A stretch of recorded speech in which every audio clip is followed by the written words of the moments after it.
let's take a look at some of my favorite guard drills that we can do here with our Grapple Smarty 2.0. So the first drill that I want us to focus on is learning the different control postures that are very beneficial for us whenever we're practicing with this dummy. Now, we're in a no-gi attire right now, so the order of operation looks like this.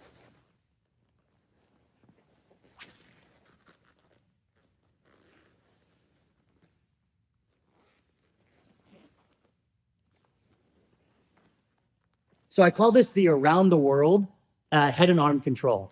So what we're gonna do is first we start with my right arm is over the head and my left arm is biting with an overhook. So we have this heading arm control. The next configuration is that my left arm is gonna swim underneath and then I end up locking my hands together. So this is a different type of head and arm control. Now I have an underhook. From this next position, my right hand is going to exit off the head and it's going to swim underneath the other arm. So now I can lock my hands together with an S grip. So we have a double under grip here in this position. Now, just to make the drill complete, I'm going to take my left arm out and my head moves to the other side. So now we have a head and arm control on the opposite side. And now my right hand comes out and we bite an overhook on this side. So now my left arm is hugging the head and my right arm is hugging their arm. So we just went and controlled both sides with basically 3 separate configurations, but we learned how to blend them together. So one more time, going back the other direction. So I have the head and arm control. My left hand is hugging. My right hand is overhooking. I'm going to swim my right hand underneath and I get my underhook and I lock my wrists together. This is very important to make sure you pause at these points and you control. From this position, my left hand, I'll rotate this way now, the one that's on the head is going to swim underneath. Notice how my head is staying on the original side, and typically I like to get some kind of lock behind their back here, so I get an S grip.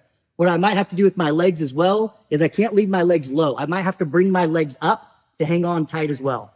Now from here, I leave my left arm under and I exit my right arm and it's gonna go to their head. Now I have a head and arm control and I'm pinching the arm with an underhook. Then my right hand is the overhook on the head.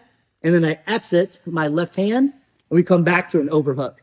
So really what that does is it teaches you how to control their posture and maintain control of them while you're inside of the closed guard, while it's broken. Because most of the attacks that we're gonna do involve a lot of those different configurations to be able to control their posture. Now let's look at a specific guard attack that you can start working from each one of those controls. So the first one we'll start with is the overhook. So this position right here. So whether I'm pinching or having an overhook, we'll look at attack from here. So I'll show it once, then we'll talk about it.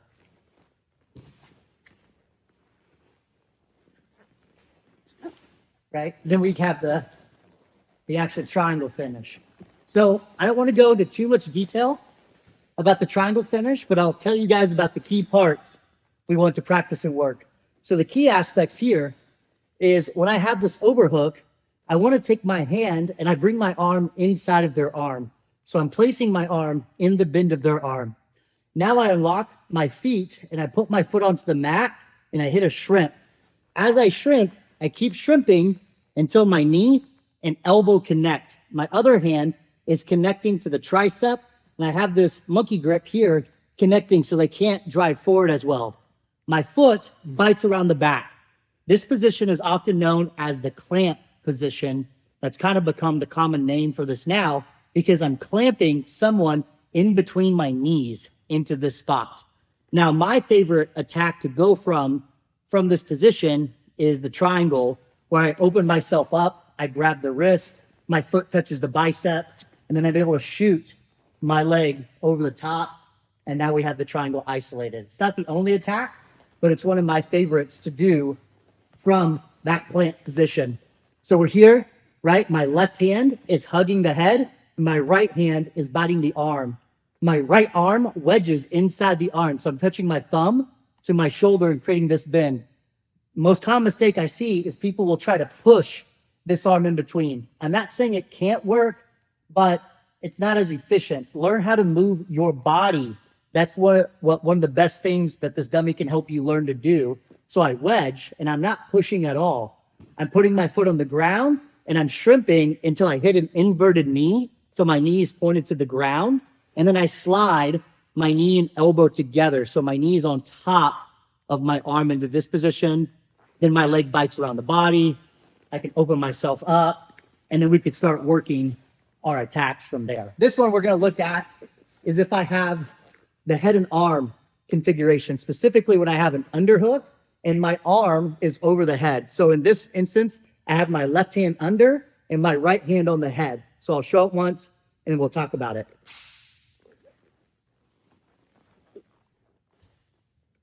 And now we're going to do arm crush, right?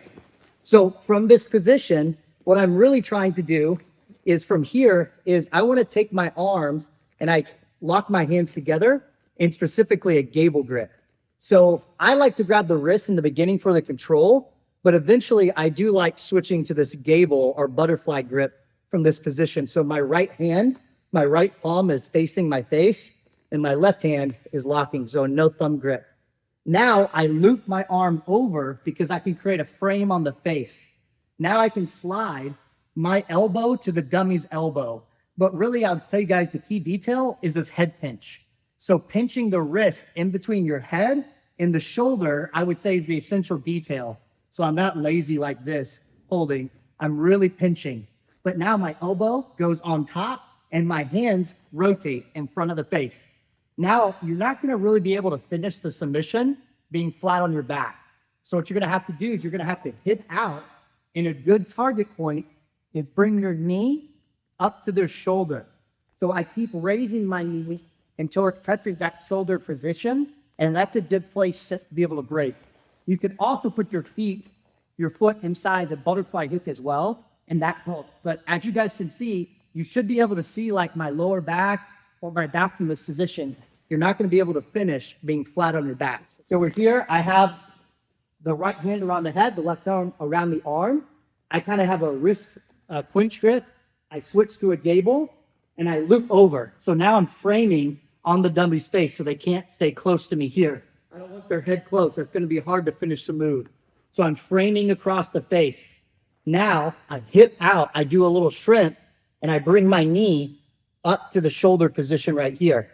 And then from here, I'm able to kind of apply braking pressure if I need to. But the key is learning, don't leave your head down. You have to be able to pinch the arm between your shoulder and your head. That's the essential detail. So whenever you're pinching here, this is almost kind of like a little clampy position. It's just my leg's not like this. My knee is on top of the shoulder, controlling the posture and keeping them down. And that's how I finish the arm crush. So that's one of my favorites to hit from here. The reason why I like the arm crush from here particularly is because even if it fails, meaning that their arm comes out, a lot of times they end up pulling their arm down and now their arms across the body, and now I'm able to start taking the back, and then I can still go to work here taking the back. So that's a good follow-up move to train. So that's why I like the arm crush there, because a lot of times, even if I don't get the finish, I still get the back take I can practice. And now both of my hands are underneath their back. So I think what's better to do from here is looking for positional change than necessarily attacks. So the idea is it looks like this. And now you're able to get around. So your head goes underneath of their arm. On the dummy, this move is a little bit trickier to hit because the dummy's not feeling uncomfortable, meaning that a lot of times when you get people into this position, they end up kind of falling forward and their legs are much longer from here. So what ends up happening is as you guide them forward, their arm starts to drift over your head, and now you're able to start working your back takes almost from the closed guard position. So I really like doing that move whenever we have double unders. That's one of my favorite things to be able to do. The key detail to practice with the dummy is obviously getting here, but learning how to use your legs and your arms to shuck them up. So if you guys can see, I'm kind of clouding my legs up, I'm pinching my knees, and I'm using my arms and my whole body to lift the dummy here. And then from here, I could start to come out the back door into that position. And then now I'm able to start to go to work from here. For the back take, there are several ways. You could leave your leg around the body and start to take the back. You could also start to stretch them out, put your leg already in between. Start to take the back and you already have a hook. Then you can start putting in hooks there later. So there's a couple of options. Some people like to clear both legs all together while they're elevated. I think it's important to practice all of them. So from here, what I mean by that is I lift the dummy, and then even from here, they clear both legs.